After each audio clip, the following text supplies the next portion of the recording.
This is Jacob talking. Joseph is not, and Simeon is not, and ye will now take Benjamin away, and all these things are against me. I just really want to talk this morning real quickly about what happens when you come to the place in life where you throw your hands up and you say, all these things are against me.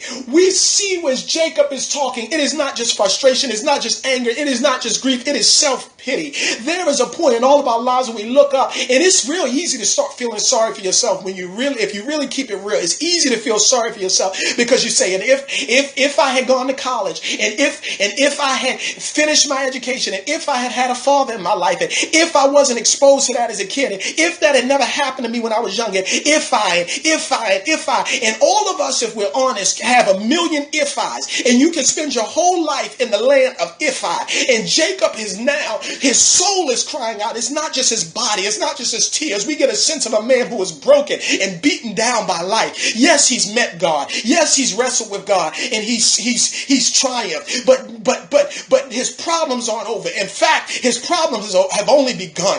And his whole life, he looks back and he says, all these things are against me. And I want to ask you this morning, how do you handle it when you look at life and it seems like all these things are against you?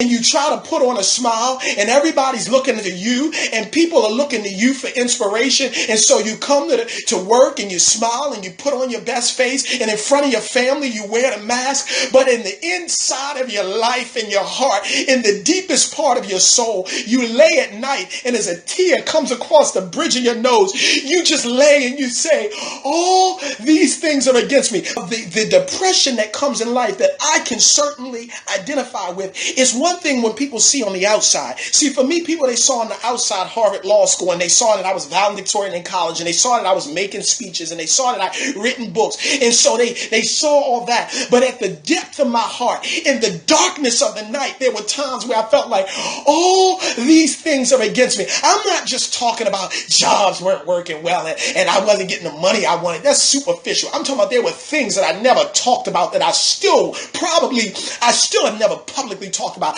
that had transpired in my life. And I looked back, and there was a point where I had to be honest and say that all these things are against me, that people don't understand what I'm going through, and people don't understand my hurt, and people don't understand my pain. And Jacob is at this point where he is outwardly strong, but he is inwardly falling apart. And by the 36th verse of the 42nd chapter of the first book of the Bible, we see that Jacob has now just fallen apart. He can't hold it together anymore. He can't pretend like it's okay. But I'm going to tell you something I like about Jacob.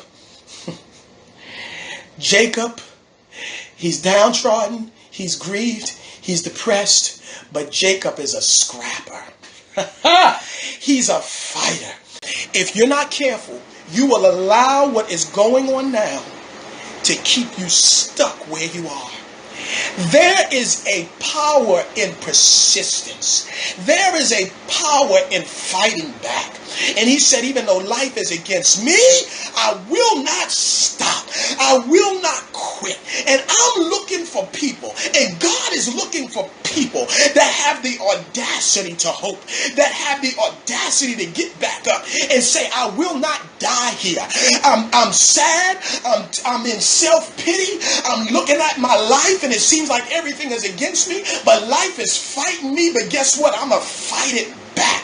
I will come back swinging.